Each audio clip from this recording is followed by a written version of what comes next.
Hey, Bobby Manning here, and welcome to Dome Theory, where we're about to preview the NBA Finals.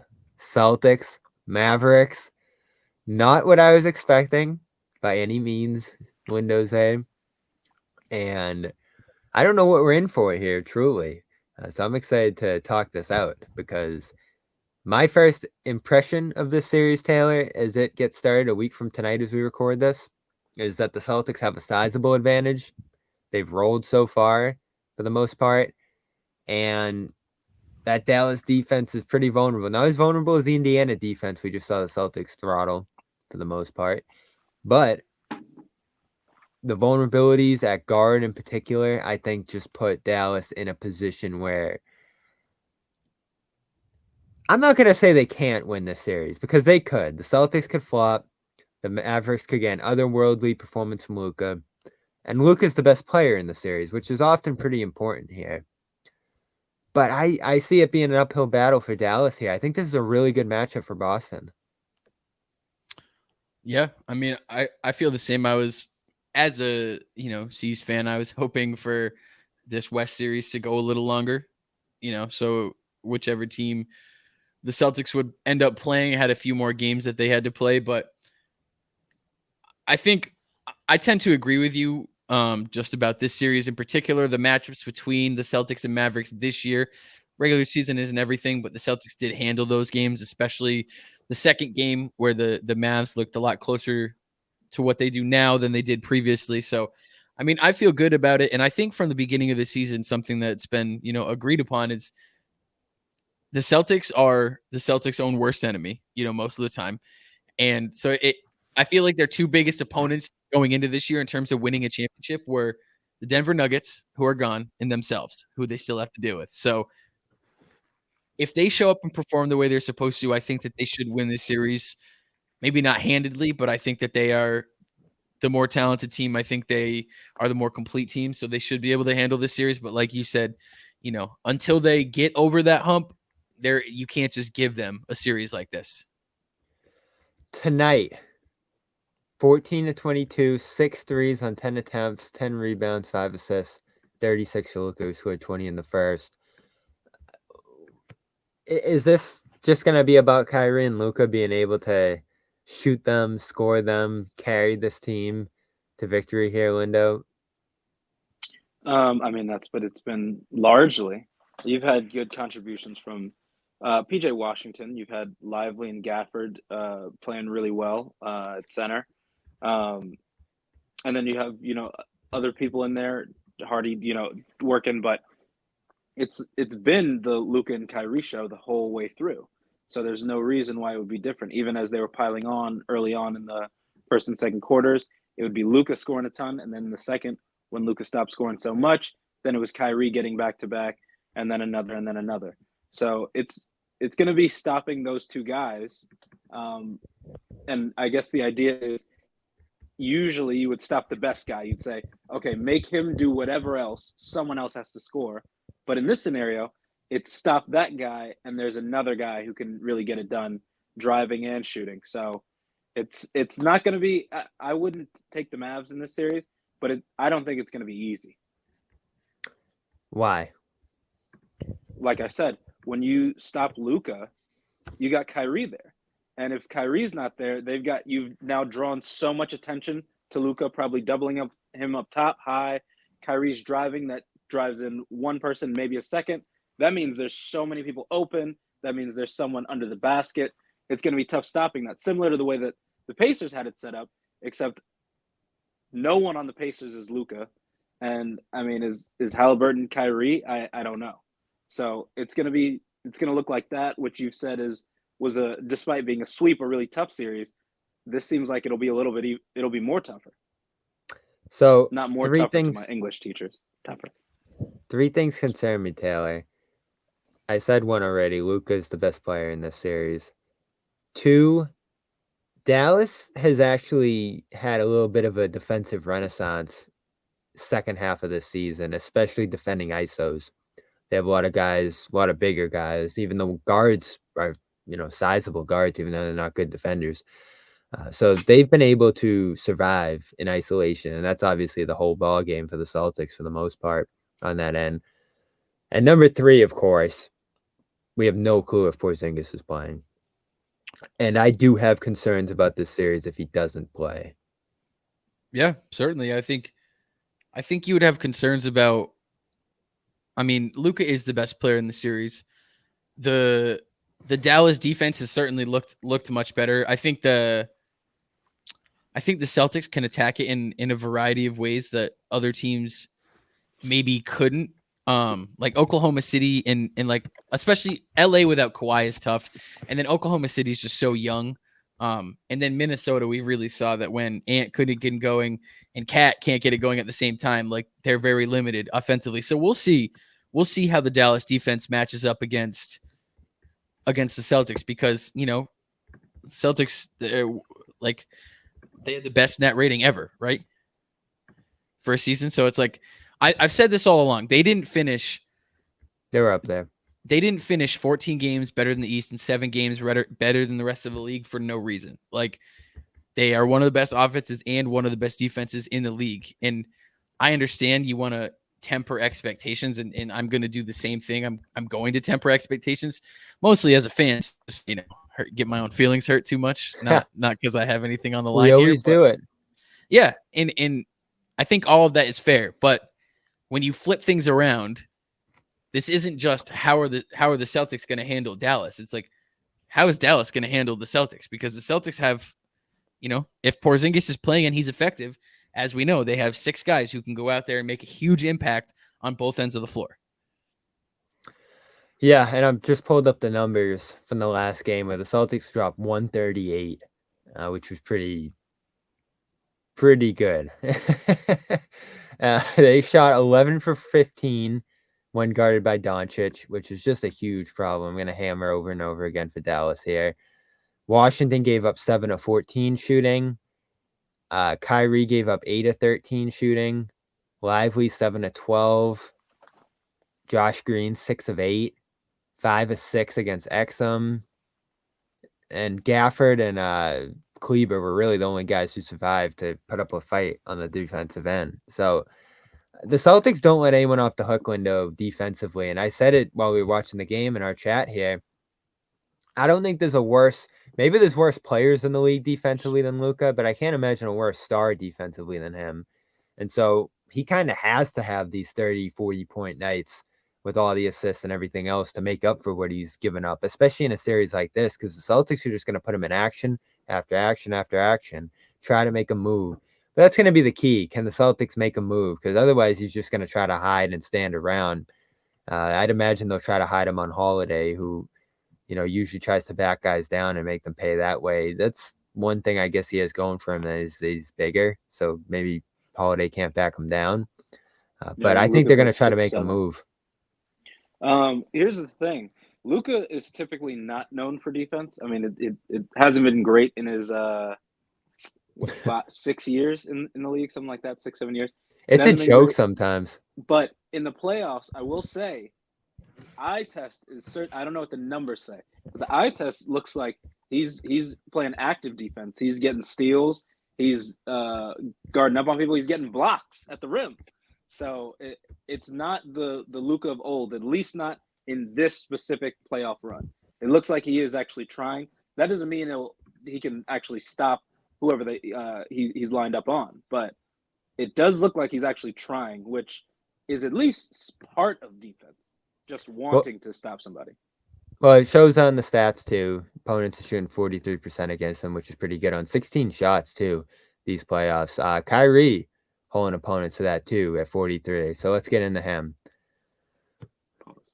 Whether we want it to be or not, Taylor, it's going to be the top storyline in this series. And I don't like it either.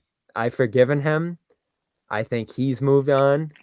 I think Celtics fans should move on at this point because we're just so far past it at this point. The Celtics are great. They should be above this. They should be above this team if they're playing to their potential. Like, this should be a 5-game series if the Celtics play as well as they can, fully loaded with Porzingis and all the rest.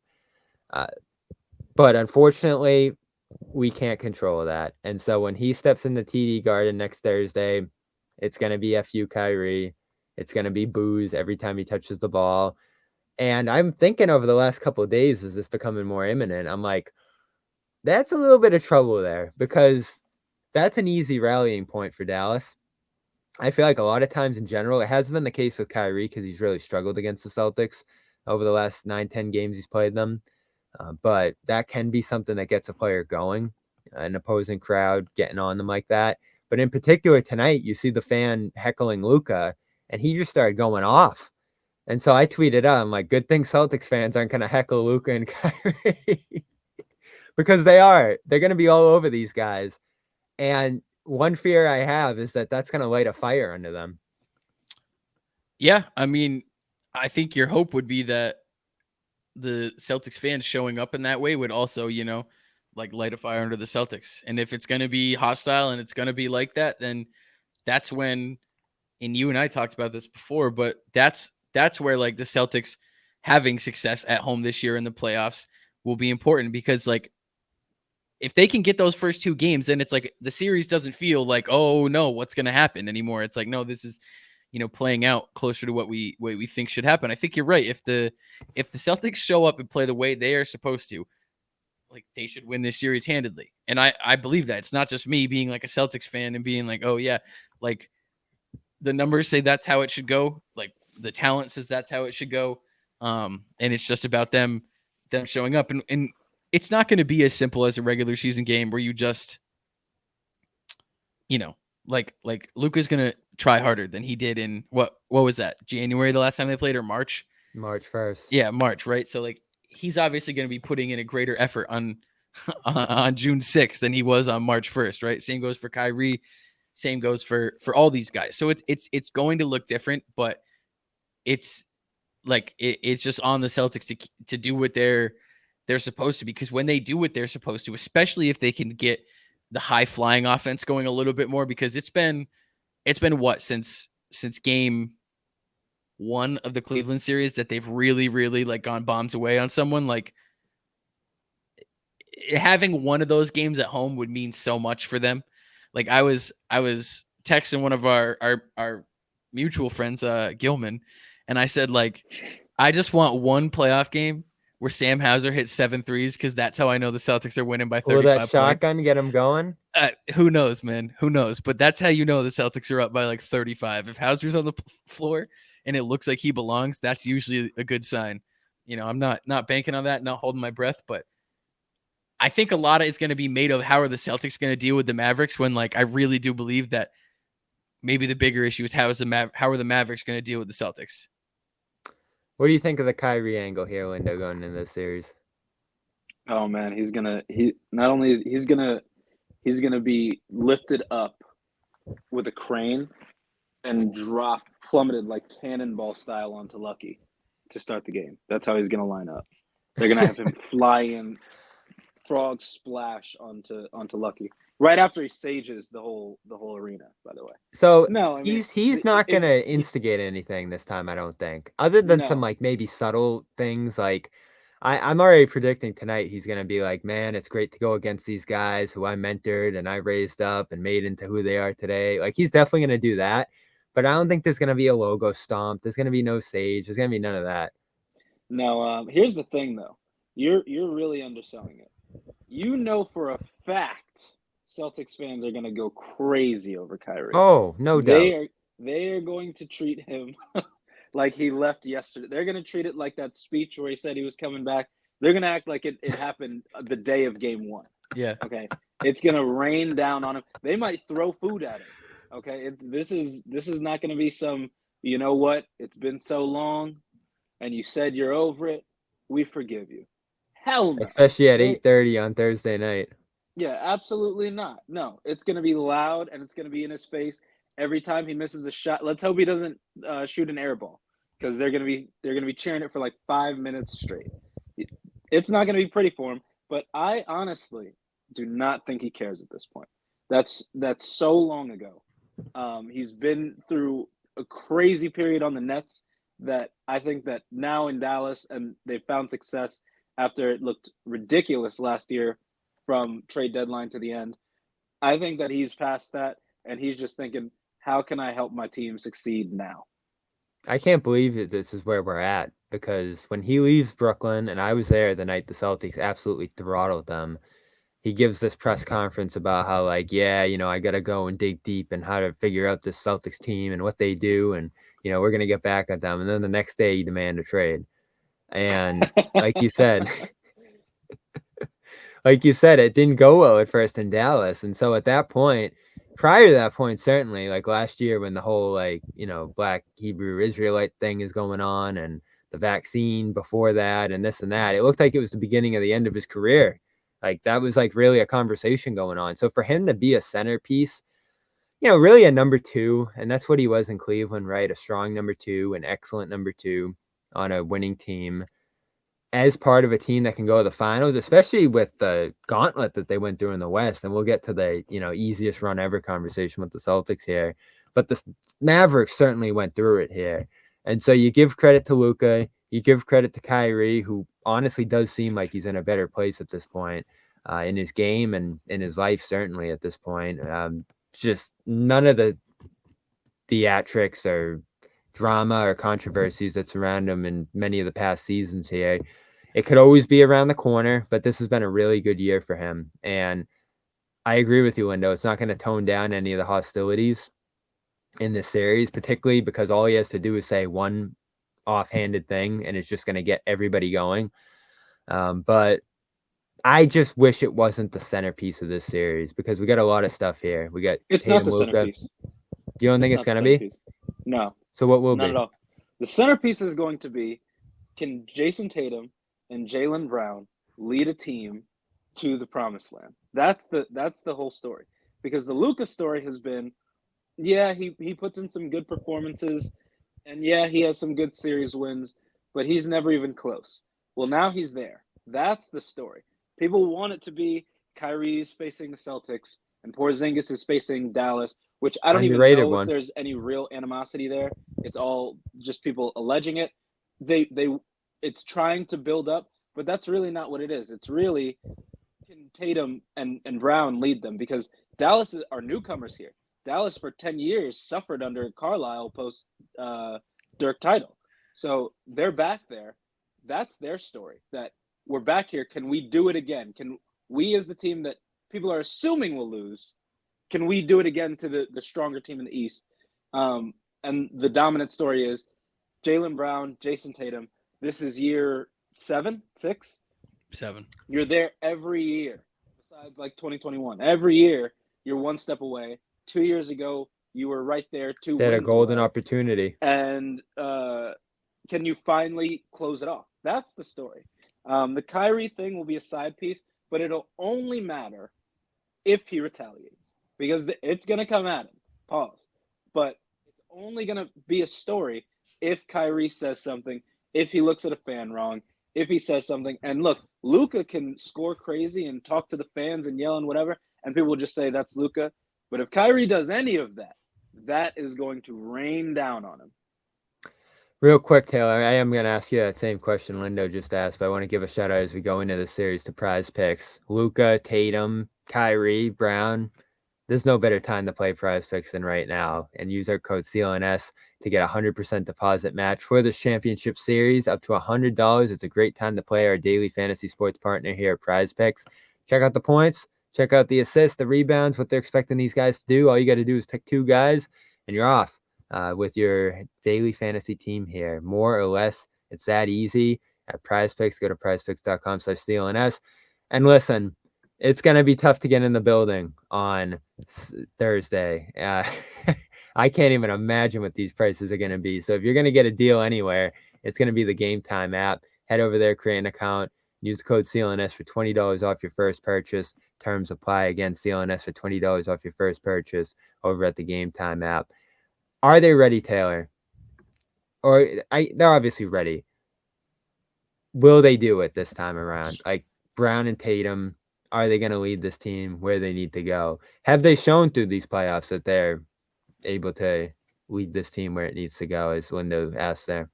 I think they've shown throughout the entirety of this season that they're in a place. What, they're 76-20 right now? Yes.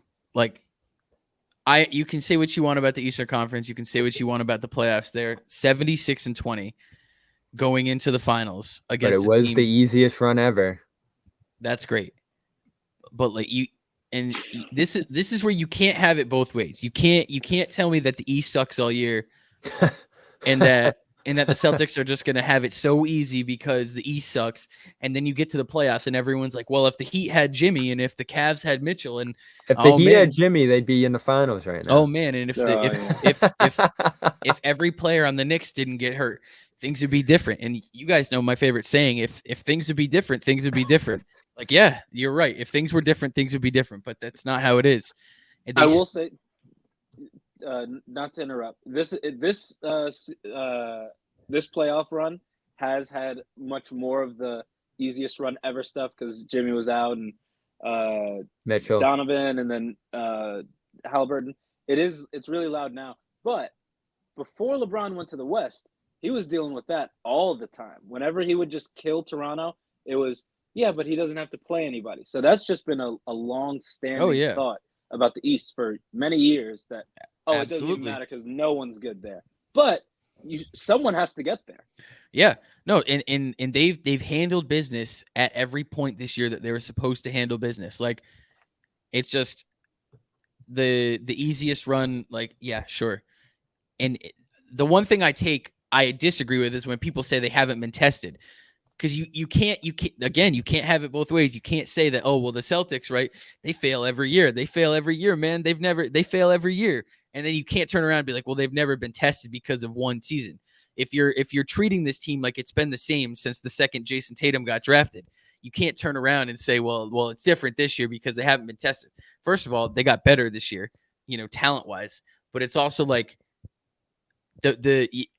I don't know. There's just a lot of like playing both sides of the fence with this whole series. So to answer your question, yes, they are ready. Like, they've shown that they are ready to get there 2 years ago, right? They showed us they're ready to get there 2 years ago. But the way that they have handled business at every turn this year, the way they're supposed to handle business, as a fan, I feel much differently this year going into the finals than I did when they were going to play the Warriors 2 years ago. And I felt a lot differently just going into these playoffs than I did in other years where it's like some uncertainty. It's like, oh man, like, what series is it going to, are they going to get bitten and things are going to fall apart? Granted, could that happen in the finals? Yes. But they have given me nothing this season or these playoffs to look at them and say, see, like, it just feels like there's this thing where so many people are like, well, they're secretly bad. Like, it's this big secret that no one wants to like let in on, but like, they're secretly like this team that can't do it. And I just think it's crazy because they're not at the point they are with the record they have and the numbers and the moments that they have for no reason. Like, they're just not there for no reason. So yeah, I think they're definitely ready. Bobby, let me ask you this. No stats, no win totals, no analytics. Do you believe in the coach's ability to win? And do you believe Tatum and Brown's ability to close out 4 games? Do you believe it? I think I've seen enough of it this year to believe in it. And do you have concerns sometimes? Yeah. Do they go through lapses? Sure. But there just haven't been enough red flags this year for me to say, ooh, there's this big meltdown coming. And I was certainly sounding that alarm last year. I had a lot of problems with last year's Celtics, and they came back to haunt them in these finals. There's really, I mean, for a team that hasn't lost more than 2 games in a row this year, there's not a ton here to nitpick. And I do think they have some vulnerabilities down Porzingis that Dallas could take advantage of here. But in general, this just isn't a matchup that scares me a ton. Like, there's certainly some scary things about Dallas here, but this is a matchup game. I think you've talked about it, Lindo. Like, it's a depth league, and the Celtics are the much deeper team here. And Kidd doesn't scare me a ton when you mention the coaching. Like, what's he doing that's really special on that side of things? I know he's got them playing better defense and stuff like that. Certainly has that backcourt working well. But I got to give Joe his flowers, man. Like, his attention to the little details. And this team does do the little things. Like, they get to the line. They grab offensive rebounds in a big way. Game 3, they had 10 in the first half. the way he's gotten the bench involved and consistently involved. There's a lot of good stuff he's done this year. I think he has the defense rolling these playoffs. And that was my biggest criticism of him last year, is that he didn't pay attention to defense. So I'll be right back on him, Lindo, if there's some lapses in this series, certainly. I asked because I knew there would have to be some disclaimer. I know. But I believe in him right now. The obviously best team in the league, who's had the obviously best run through the playoffs, has a coach at that team, and it can't just be, wow, what a season from the coach. Where you at on it, Taylor? Oh, I mean, you know how I feel about Coach Joe. He's absolute, like, he lives in his own universe, his own world, and I love that. Like, and that universe, that world has everything to do with taking care of the little things and checking every box and playing. Sometimes it feels like they're not even playing like play to play or game to game. Like they're playing like dribble to dribble, right? They're playing like not even possession to possession. Like it's really like, like rotation to rotation on defense, like, like slide to slide. And I think that's important. And he coached his ass off in the East Finals. Yes. And the most important thing, like schematically, there were things that worked well in the East Finals. But what was inspiring to me as a fan was when things would get difficult. And you can say as much as you want that the Pacers gave that series away, right? Game one, sure. I can allow it the last 15 seconds of the game, like the inbounds play, and then the Celtics had lost that game. Right, but they didn't. So, but we can agree to disagree on that because they didn't win. They didn't lose. They won. But I thought the biggest thing, whether this is ball and it's game over, but whatever. The biggest thing for me, and whether this is coaching, whether this is someone on the bench, whether it's a collective effort, the way that they were able to lock in and play defense for entire fourth quarters, because we've seen it throughout this whole season. Like they'll have games where they come out and they're very dominant defensively and the other team gives up. We've also seen games where they've really struggled to find their defensive identity and they aren't able to find it. But this year more than anything, and I think this is where Drew Holiday is so key, they're really able in the middle of a game to turn into like a suffocating defense, which, you and I have watched them every single game for like a decade now, but more specifically in the last half decade, there have been runs where their defense is the best defense in the NBA, but when they lose it, it's gone. When they lose it, it's gone. It's not coming back that game. And it was great for me as a fan in the Pacers series to see them be able to turn up the intensity defensively for more than just a possession, more than just two possessions to get it to overtime. Like those fourth quarter comebacks in Indiana, they turned into a completely different defense. And when it comes to Dallas and how that matchup works, you can correct me if I'm wrong, but I feel like Dallas plays a much more predictable brand of basketball on offense that won't. You have to guard because they have two better players than anyone on the Pacers, especially offensively. But they give you more conventional looks than Indiana would give you. So I think the Celtics, if they can bring that intensity every game, and it's the finals, so they shouldn't have to be asked, or it shouldn't be a problem. I think that's where it'll be most important, is that the Mavs, because they have two great half-court players, play a lot more, I feel like, traditional half-court offense that the Celtics are equipped to guard. They just have to, be willing to do all the little things, like every possession. Yeah, and they adapted to the last series well. I have faith in their ability to adapt to this one well. Where they're going to run into some trouble here is they've loved to give up twos to this point, and it's burned them in different series. Like Mobley went off in round 2, Siakam went off in round 3, and their hope was that they could just take away the 3 from the other team. In this series, if you're going to just try to take away the 2, Luka and Kyrie are going to step in the 3s.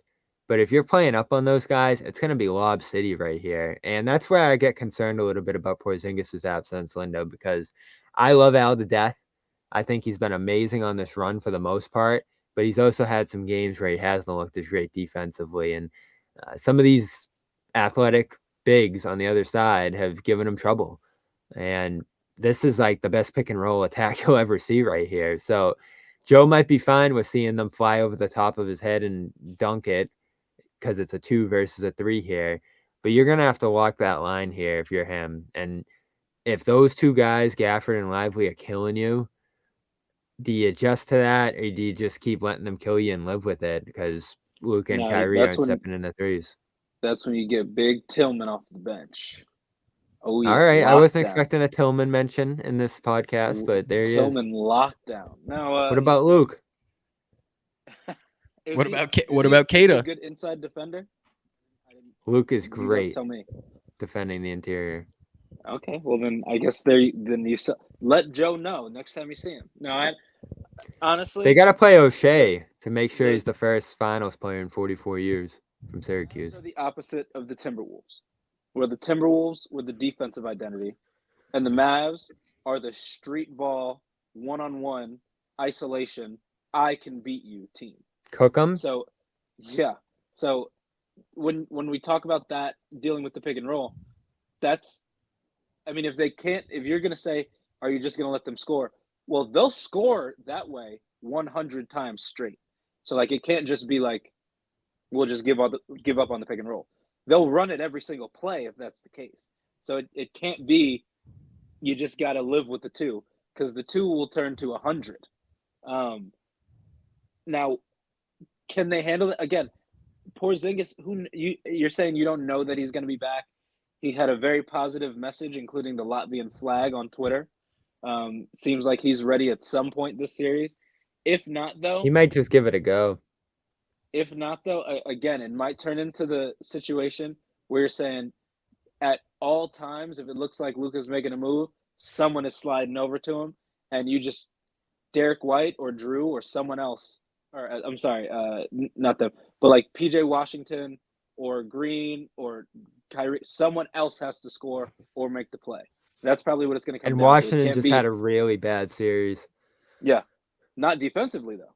Defensively, he was serious. But offensively, but also they didn't need him, which is another thing about those first 2, that it can't just be let them do it, because if you just let them do it, they will do it all night long. Pause.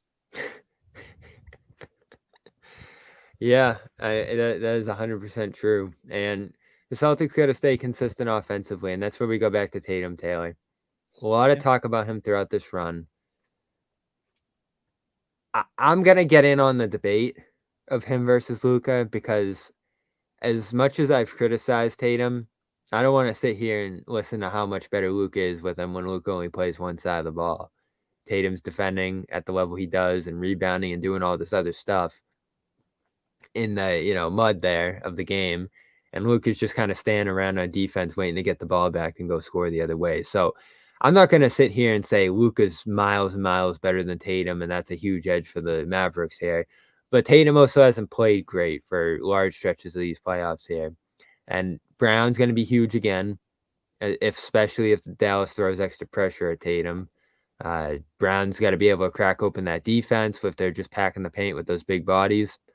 I think he excels at that. And this could be another series where he even goes out and wins a series MVP just because of how many opportunities he'll get away from that pressure Tatum draws. But I don't think this is a series where Luka can be going crazy if that's what they're going to allow him to do. And Tatum's just kind of, 30, 40% shooting, 2 for 10 start. He's not shooting good from 3 again, but he's launching up these threes. I think Tatum, he doesn't have to be out there 40, 50-point Tatum, but he's going to be more the Tatum we saw in this last series. Like, he can't just be, like, making the pass and doing the little thing. Like, he's got to take the series here. Like, not to put it that simply, but, like, come on, man. Like, sometimes you're just watching them and you're like, let's go, man. You're one of the best. Go play like it. Well, I mean, he still has 2 series in a row now, led the team in every statistical category. Like, so it's like everyone's like, oh, he hasn't been playing great. And then you look at the numbers and it's like, well, has he played to his standard? No, certainly not. But he's still leading the team in every single category. Right. So it's like, what are we doing here? Because we're talking about him like he's like he's averaging 16 points and 4 rebounds and is just like running around out there. He's still playing well, but to your point, if they want to win this series and make it so there's no question about who the best team in the NBA is, they need him to be at his best. You know what I mean? He could And stake that, his claim as the best player in the NBA with a big series. yeah, I here. don't. I mean, I think Celtics fans will definitely fall in line with that. Like, you know what I mean? I don't know if he goes out and he's a monster for 4 games, 5 games, and they win this handedly. I think people will definitely put him in that conversation, right? Whether that's right or wrong, who knows? It's probably wrong in my estimation, but I mean, I'll be right at the forefront of it. Like, I'll be thrilled, man.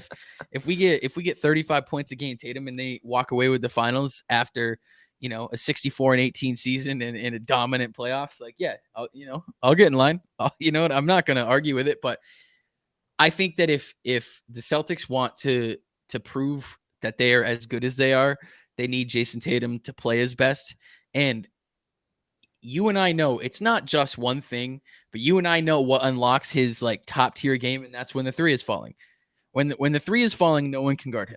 Like, in when the 3 is falling, he has real stake, you know, at the best player in the league conversation, because when the 3 is falling, he can average, like I said, 35, 10, and 5, and then go play.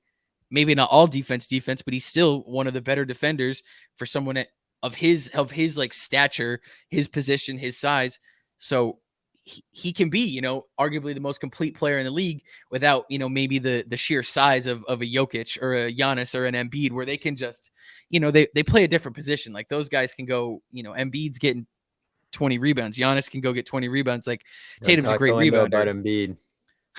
I mean, normally you wouldn't hear me talking about Embiid, but, you know, for the conversation, of course. I think that if they want to put it away the way that they should, I think if they want to show up the way they should, they need Jason Tatum to be at his best, because he is their best player. Regardless of the conversations that have been happening, he is their best player. And if that doesn't look like 35 points, he has to be efficient. He has to be scoring efficiently and doing all the other things, which he already does. But sometimes that scoring isn't efficient. And then it becomes glaring, right? Even if he's not scoring 35, 40 points, but he's scoring efficiently, moving the ball, playing defense, like, he'll have the impact that he's supposed to. And this is a big moment for him, Lindo, because he was just so ineffective in that last series. The moment looked too big for him. And it certainly shouldn't this time, having gone through it. There's no one on the other side who you're really starstruck by. Like, say what you want about that Warriors team, and you certainly look back on them and you're like, ooh, like, that team won it all. But it's Curry, it's Green, it's that group that had won 3-4 times already. It's like, Poole. Yeah. So you understand why this team came up short in that moment. This team that has Holiday, that has all these bona fide veterans and steady hands like Derek White, who Derek White goes out there and wins Finals MVP, I wouldn't be mad. I have faith in this team's poise in this moment. You thinking it should be anyone except Jason Tatum, man? I don't know what to I'm tell not you. thinking. I'm just dreaming. Derek White came out and hit the game-winning shot in a series clincher, by the way. If Derek White wins MVP, it's a sweep. Like, that means that we're getting like Miami Heat Derek White, where he's like, yeah, putting 38 on him every night. Who's covering Derek White here? That's Kyrie? What I'm saying. He's bringing Luka up. He's bringing Kyrie up. He's saying, hey, PJ, will you have this dance? Like, if Derek White wins Finals MVP, that means the Celtics are winning in 4. There's a lot of talk right now about the Celtics. What did Coward say? They're not aggressive enough. The Mavericks were aggressive, and the Celtics didn't show that same aggression. I think Stephen A. said their offense is disgusting. Perks had a lot to say about them. Everybody they didn't sweep anyone, Bobby. Everybody has something to say about this team right now, and I'm kind of in shock. You know me, Lindo. I'm not waving the green flag right now. Like, I'll critique this team. You hear that, Taylor? This is who you got. I can't believe. No, I'm about to turn it the other way.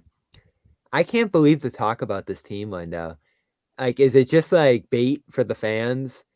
Is it just the national guys not watching this team closely enough? Because they're 12-2. As Taylor said, they have one of the best net ratings ever during the year, and then it gets better into the playoffs. Talk all you want about the easiest run ever, whatever. They still took care of business in 5 or fewer games in every round with minimal slip-ups. I can't imagine a team looking better than this to this point. And it is full panic mode, red flag alert, complete distrust nationally. I just don't get it. Is it just bait? I want you to. I'm gonna read off from Brandy a few minutes ago. Said, out of every team, the Mavs have their number. Mavs in 6, and Bobby should be sad already. So, Well, I will be very sad if that happens, but it's not gonna. I'm letting you know, it's not like one or two people. We had the whole. Are people gonna be shocked if they win? Like they should not be shocked. No, they're gonna play both sides, man. This is what's been happening. Bobby, I need you to know the story. The Celtics win or lose is going to be they had the easiest run ever, and they faced nobody. And, well, if Luka goes down, look out. And of course they should win. They had 64 wins. That's going to be the story.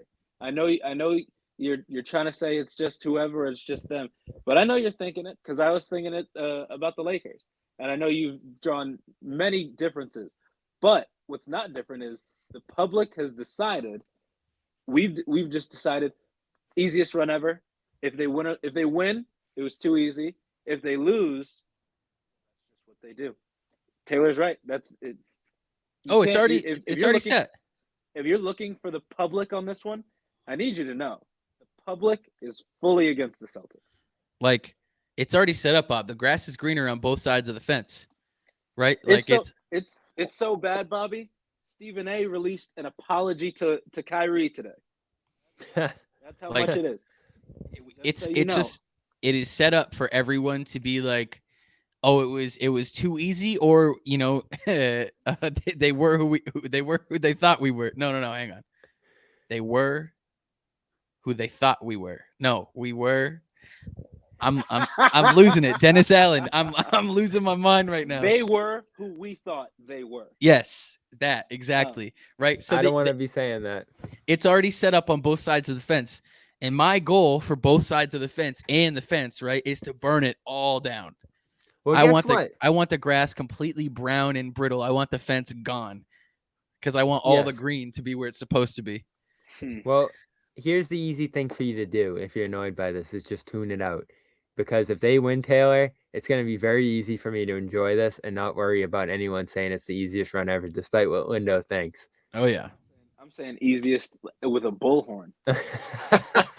Because you know what? The Mickey ring, it works because there's a shade of truth there. We'll have to actually go back and see if this is the easiest run ever. Bobby, if there's going to be a shade of truth, you have to hear that shade of truth from every round about players. If you want to play the game, it's no fun when the rabbit got the gun, Bobby. And so, but no, you want to play the game. You said that though, but the Celtics have the gun. It's the opposite. No, Bobby had the jokes forever, and now the joke is first round, important guy gets hurt. Second round, important guy gets hurt. Third round, important guy gets hurt. That's going to be the story. No, man, I'm telling you now. But because the Celtics are going to win. But I'm letting you know what the story is. For our the media's going to repeat it all day, which is it's just so insane, man. All year long, it's like we don't trust them, and then they're going to do it, and people are going to be like, well, they were supposed to. So like, what does it really matter?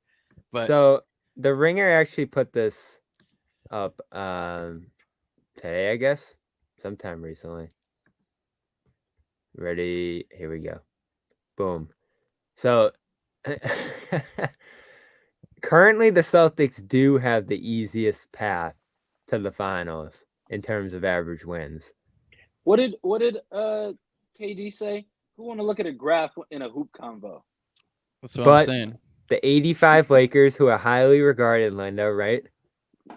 Right there. The 87 Lakers, who are similarly regarded, right there, as well as 84. So the whole Magic run, I guess, Mickey Mouse. Showtime wasn't so wow. I mean, you can list the Showtime story if you want. I'm sure the next team right below that was the 2020 Lakers. The 2020 here's the funny thing. In 2020, every team came out and got a win versus the Lakers, and every round, everyone said, They don't have what it takes to handle this team. I will it say was different this time, but back then when they lost to Russ, put up like 30 in game 1, they said they can't handle this team. Dame, they can't handle this team. The Nuggets, who honestly should have had a second win in that series, but AD, Kobe. did Denver have Campazzo yet at that point? Yes. They should have. Man, they should have won then. Yeah. They should have won. MVP over there in Europe. That's what I'm saying. 2022 Nuggets were a huge failure. They had Campazzo. So the Heat were easy but well coached. So I just call them an average first round opponent. The Cavs were tough. Like, they were tough to score on. They were tough to get going against, and they did have Mitchell for the first couple games. And I don't care what you say, Lindo. The Pacers were really hard for a sweep. The Cavaliers were not nail biters. They beat them pretty well. You had a nail biter in game 4, right? Yeah. Again, I'm not saying it was like death row.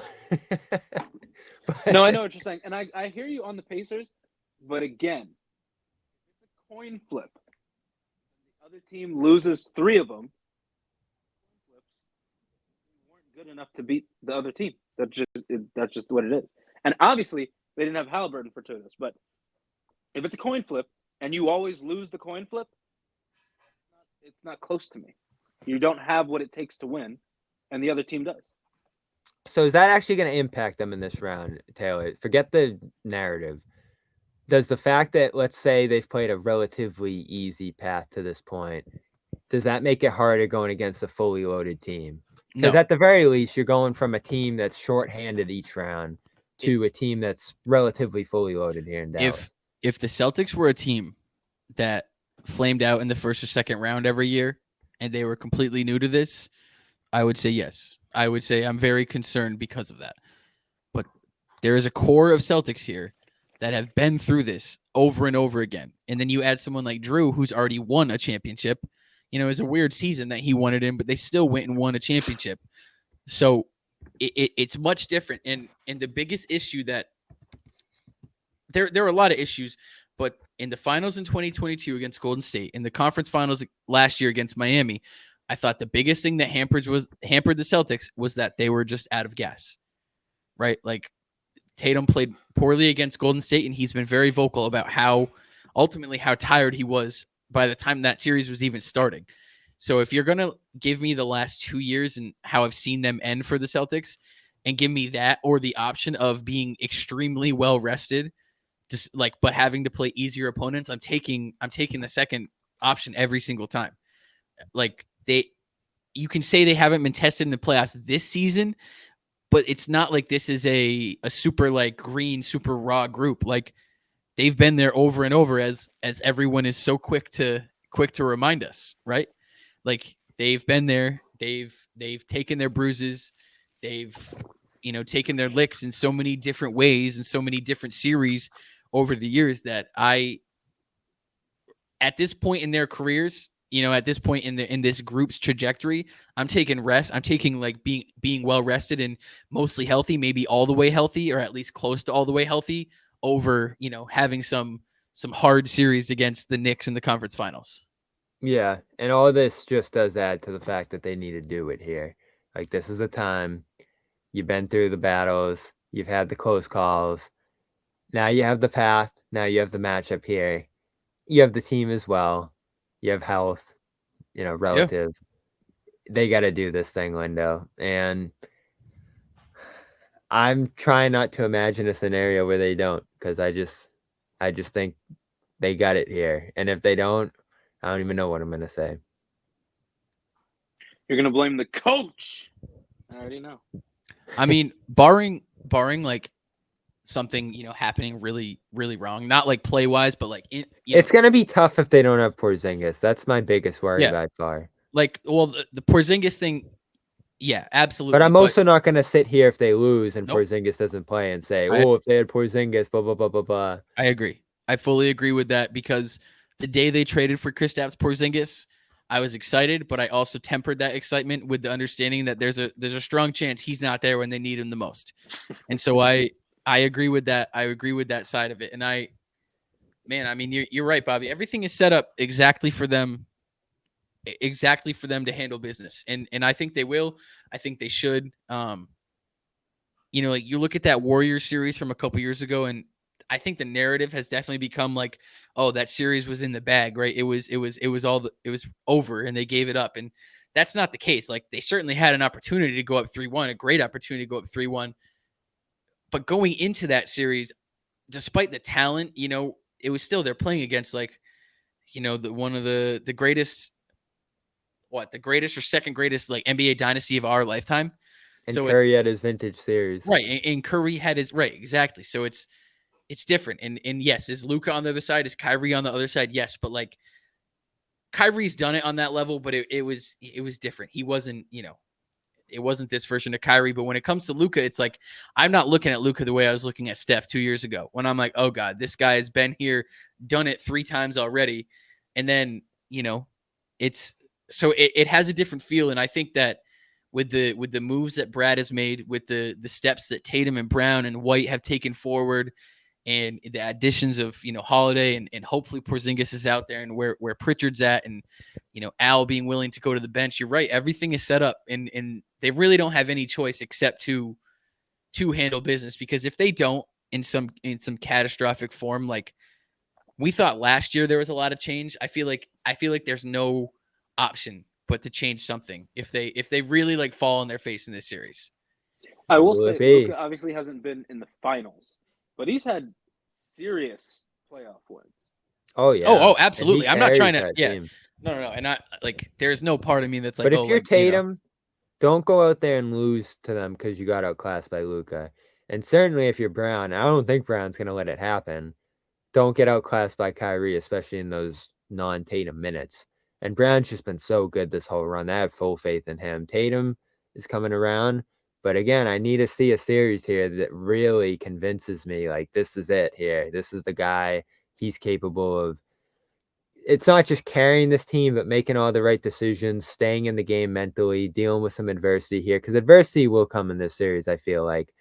They're just going to have games where Luka and Kyrie are going off, and maybe there's some physicality inside that's bothering them. Kid is drawing some stuff up that's taking Tatum out of the game a little bit, and they got to respond. And a little bit that's on Joe too, who's entering his first finals here. He was certainly part of that last run there, but in a much different role. So there's going to be an adjustment for him too. And he seems very stoic, very zen. Seems like he's locked into this moment right now. Has the right mindset.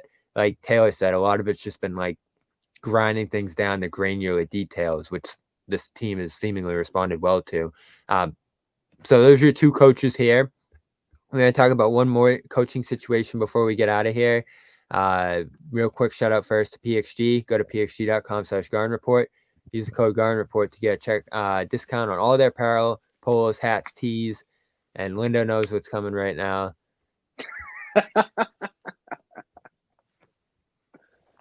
What do you think of this? JJ Redick, Lakers head coach. Does it feel inevitable at this point? It's been that way since his name came into the running, because he wouldn't even be around if they weren't thinking this is the guy. It's like when in a job, in an application process, and everyone has a master's degree and experience, and then one guy is just fresh out of college with no experience. It's like they probably really want that guy if he's there. And JJ is a guy with no coaching experience who's about to take over the Lakers. So it's here. So, whatever. The season was already going to go bad. But putting in JJ, knowing that they're going to draft a guy who has no business playing, and I get it's the worst draft ever, but drafting a guy who has no business getting drafted and being talked about this much. I mean, I have no idea how Sarr plays, but I know about Bronny.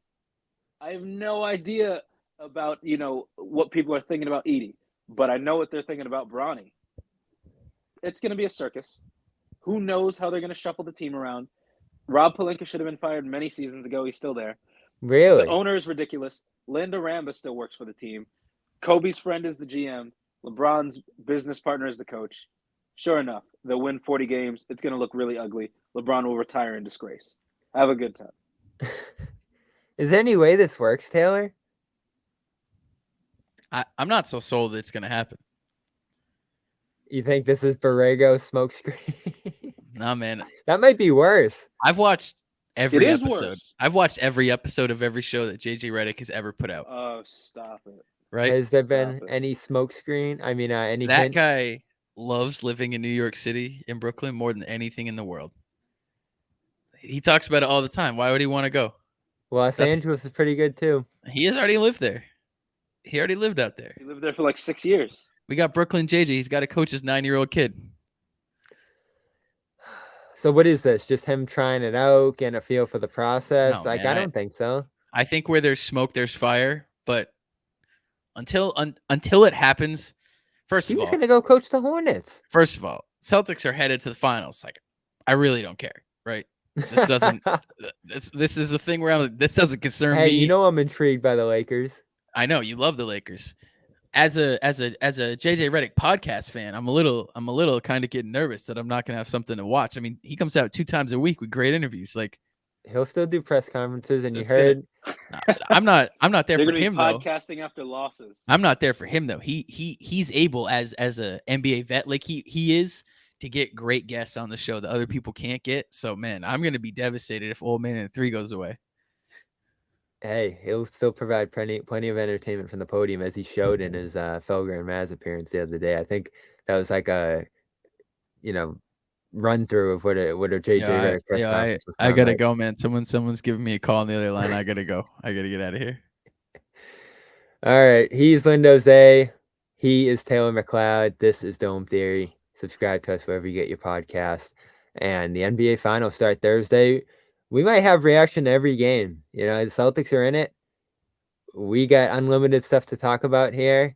And if the Celtics are going to win a championship, Taylor, we gotta document this moment in history here, because we've been doing this for 10 years now, just about talking about this team. And it really started in 2014 with the ragtag group that we watched back then, and just slowly morphed into what we're watching now. So it'll be pretty special for that to culminate into a championship.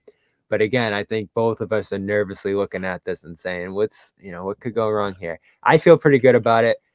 I haven't done enough of a deep dive to do a prediction here yet, but my gut tells me if Porzingis plays, Celtics in 5. If he doesn't, I'm going to nervously pick Celtics in 7. Wow. 5 of them. Huh? What's your prediction? I'm gonna split the difference and say Celtics in 6. But my bullhorn will be loud and clear.